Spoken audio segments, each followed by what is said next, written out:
L'anonymat sur Internet, c'est quelque chose de sacré. Depuis les balbutiements du réseau mondial, on a toujours préféré se faire appeler par un nom imaginaire, genre XX Dark Titouan XX 360 Noscope, au lieu de notre vrai prénom qui est Corentin. En même temps, je comprends, un prénom pareil, qu'on ait envie de le cacher. Le truc, c'est que depuis des années, beaucoup font leur combat d'enlever l'anonymat sur Internet, et que chacun se fasse appeler par son nom, prénom, voire même de lier son numéro de carte vitale. Ça aura carrément moins la classe sur les Worlds de League of Legends, et les arguments sont légion pour arrêter cet anonymat. Mais le principal étant toujours arrêter le harcèlement sur les réseaux. Et c'est quelque chose qui est énormément remonté ces dernières semaines, notamment sur le milieu des streameuses qui reçoivent énormément de remarques désobligeantes car justement, leurs harceleurs, sont intouchables grâce à cet anonymat. Mais est-ce que cela changera réellement quelque chose? Et cela ne serait-il pas trop dangereux? Salut, c'est Léo de la chaîne Techmaker et aujourd'hui, parlons de l'anonymat sur le web. L'anonymat sur Internet, ou plutôt le pseudonymat comme on devrait l'appeler car c'est ce qu'il est, la majorité utilisant un faux nom sur la toile, donc on n'est pas réellement anonyme, n'est pas quelque chose qui est apparu avec l'avènement du web. L'utilisation de faux noms pour masquer son identité date d'il y a plusieurs siècles. On peut par exemple retrouver dans la littérature ancienne l'utilisation d'un pseudonyme dans le Nouveau Testament, c'est pour dire. Bon, dans ce cas-là, on n'était pas forcément sur l'idée de cacher son identité. D'ailleurs, un pseudonyme, c'est pas forcément pour ça. Moi, je suis Léo Techmaker, mais on peut très facilement trouver mon nom et mon prénom, et c'est le cas de beaucoup de gens. On peut par contre retrouver dès le XVIIIe siècle le pseudonyme de Publius dans les papiers fédéralistes des essais écrits par 3 personnes, James Madison, Alexander Hamilton et John Jay. L'intérêt du pseudonyme Publius est donc ici de pouvoir cacher l'identité de l'auteur de tel ou tel essai, car les 3 compères seront toujours appelés par ce même pseudonyme, supprimant alors la possibilité de discerner l'auteur exact, et ça même des siècles plus tard. À l'époque, le pseudo pour cacher l'identité était assez rare, mais est devenu très commun avec le web 2.0, et on en voit de toutes les couleurs, avec des lettres, des symboles, et voire même pire, des chiffres. Ouais, des gens arrivent à avoir assez peu d'imagination pour carrément devoir mettre des numéros dans leur pseudo. Encore une bonne raison d'en finir avec l'humanité. Tout ça a permis à beaucoup de vos créateurs favoris d'émerger. Imaginez Squeezie, si en étant jeune il avait dû s'appeler Lucas Auchard, je pense qu'il aurait eu beaucoup plus de mal à se lancer. Et des cas comme ça, il y en a à l'appel, des gens qui ont d'ailleurs toujours réussi à protéger leur identité après de longues années. Comme par exemple DiggyDix dont on ne sait toujours pas l'identité, et salut à toi si tu nous regardes soldat. Mais évidemment, on ne parle que de choses bienveillantes pour le moment. Malheureusement, d'autres en profitent pour se laisser pousser des ailes et faire n'importe quoi. En étant anonyme, on peut beaucoup plus facilement insulter les gens, étant donné qu'on n'a pas peur des répercussions. Loin de moi l'envie de pousser la violence gratuite,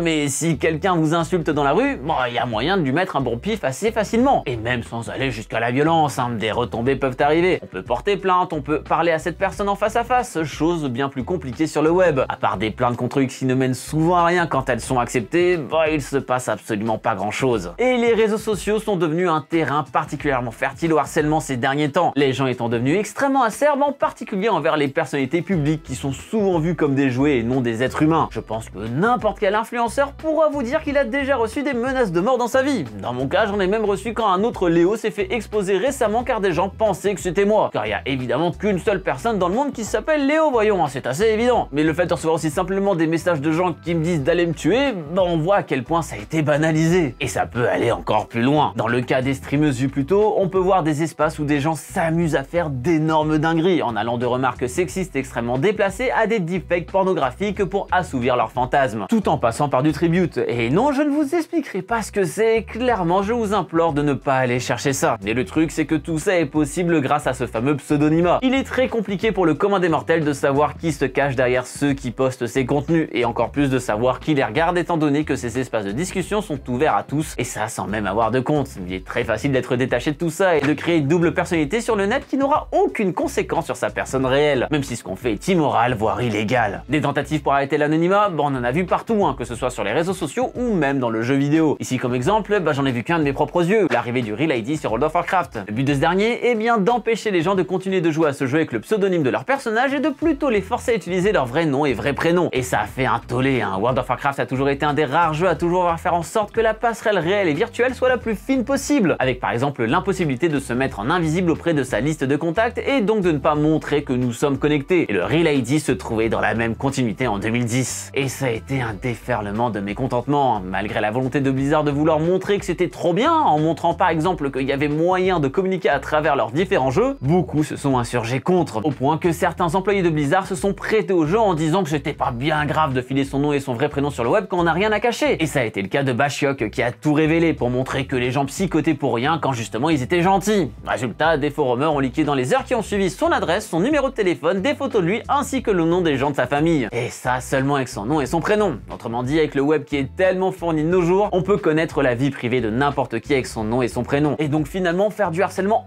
encore plus poussé avec des infos pareilles. Et donc enlever tout ça, ça ne va pas réduire l'harcèlement, mais ça va juste complètement le changer, voire même l'aggraver. Plus récemment, le gouvernement français s'en est aussi mêlé avec une déclaration de Jean Castex en 2020 lorsqu'il était Premier ministre. Les réseaux sociaux, c'est le régime de Vichy, personne ne sait qui c'est. On peut vous traiter de tous les noms, de tous les vices, en se cachant derrière des pseudonymes. Évidemment, dans le monde, il y a des gouvernements qui se sont clairement pas embêtés à mettre un terme sur cet anonymat sur le net, en obligeant de fournir très souvent des informations confidentielles pour pouvoir créer un compte. En Corée du Sud par exemple, rien que pour créer un compte sur League of Legends, il faut fournir une pièce d'identité et un numéro de téléphone valide dans le pays. Ce qui fait déjà qu'un étranger ne pourra pas créer de compte, mais surtout qu'il sera bien plus facile de traquer n'importe qui sur le jeu, et que votre harcèlement du jungle qui vous a piqué le blue buff pourra possiblement retomber sur le véritable vous. C'est aussi le cas en Chine évidemment, avec WeChat, la messagerie principale utilisée par tout le monde là-bas, une sorte de WhatsApp alternatif, qui demande énormément d'informations, l'application étant d'ailleurs gérée par Tencent en collaboration avec le gouvernement chinois. Évidemment, de prime abord, on peut se dire que tout ça, ça peut être super cool, et avec le cas que je viens de donner, on se dit que nous pouvons que vivre dans un meilleur monde si tout ça est mis en place partout, tout le monde est gentil. Toutes les streameuses se faisant harceler pourraient avoir les informations personnelles de chacun de ces harceleurs pour ainsi voir qui ils sont en réalité, et donc derrière de prévenir leurs proches de leurs agissements, ce qui calmerait énormément d'ardeur de certains. C'est donc la solution ultime, non?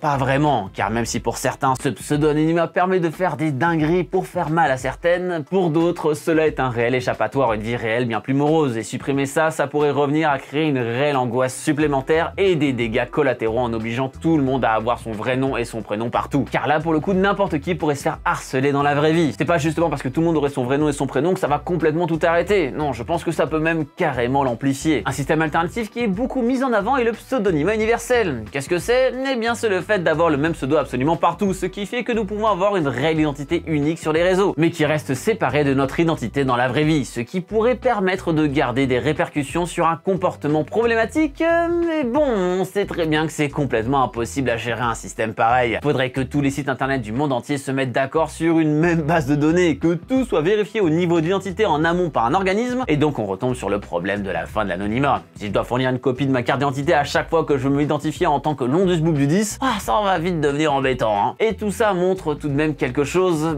le pseudonymat n'est absolument pas anonyme en fait, dans une très grande majorité des cas. Un pseudo est forcément relié à d'autres informations, qu'elles soient plus ou moins confidentielles. Une adresse IP, une date de création, une date de naissance, un vrai nom, une adresse postale, voire carrément des coordonnées bancaires. Il n'est pas rare que des hacks de ces bases de données aient lieu, et donc que des informations qui sont à la base confidentielles ne le soient plus. On a pu le voir par exemple sur des sites spécialisés dans l'adultère, comme Adult Friend Finder en 2016 ou encore Ashley Madison en 2015, et qui avaient pourtant comme mot d'ordre d'anonymiser le plus possible leurs utilisateurs. Quand toutes les données se sont retrouvées dans la nature, ça a fait de réels ravages, comme le suicide d'un pasteur américain qui s'est retrouvé exposé alors qu'il faisait tout pour garder ça secret. Le but ici n'est pas de dire si c'est moral ou non ce genre de site, mais ça montre bien que l'anonymat complet n'existe nulle part, et encore moins vis-à-vis des gouvernements ou des autorités des forces de l'ordre. Par exemple en France, et ça depuis 2004, on peut très facilement identifier les internautes grâce à l'aide des fournisseurs d'accès à internet avec la création de la loi pour la confiance dans l'économie numérique, la LCEN pour les intimes. Mais encore faudrait-il que toutes ces histoires de harcèlement soient réellement prises au sérieux par le gouvernement, mais qu'il n'y ait rien qui entrave le FAI comme un VPN par exemple. Mais mon avis sur tout ça, c'est lequel? Je suis pour ou contre?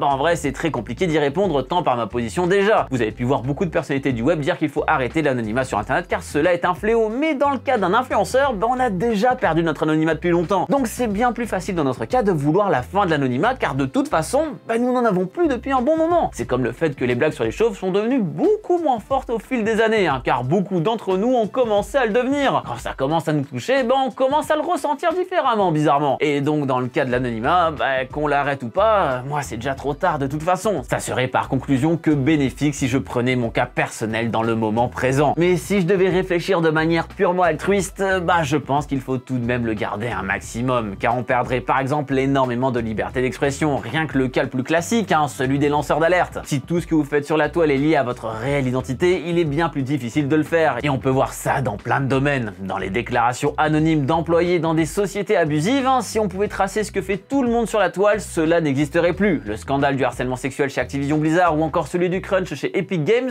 n'aurait jamais pu exploser avec une telle restriction. Regardez en Chine, justement, on est très peu au courant des dérives là-bas, alors qu'ils ne sont clairement pas aux 35 heures de travail et n'ont pas été aussi laxistes avec le confinement. Pourtant, on a vu peu de gens qui ont montré tout ça et qui ont parlé de tout ça, tout simplement parce que si quelqu'un le fait, on le retrouve directement, on lui fait comprendre que c'est finito pour lui. Mais évidemment, la question n'est pas aussi simple, car comme on l'a vu au début de cette vidéo, il y a beaucoup de points sur lesquels beaucoup abusent. Encore une fois, ça fait partie de ce genre de réflexion où une réponse unanime est impossible, mais au moins j'espère vous avoir donné des pistes de réflexion sur le sujet si vous aviez un avis tranché. Comme vous l'avez vu, la question est extrêmement complexe et chacun des camps a des points qui leur revient. Mais c'est quoi votre avis à vous? Je vous laisse me dire ça en commentaire juste en dessous. Évidemment, votre avis divergera en fonction de qui vous êtes dans la vie et sur la toile, mais c'est ça qui rend le débat intéressant. Le chemin de chacun permet de nuancer la pensée globale. Sur ce, vous pouvez cliquer sur une des autres vidéos qui vient d'apparaître sur le côté. Et faites-le parce que sinon je vais donner votre troisième prénom à tout le monde et il est sûrement honteux. Et d'ici la prochaine fois qu'on se voit, eh bien n'arrêtez jamais d'apprendre. Salut!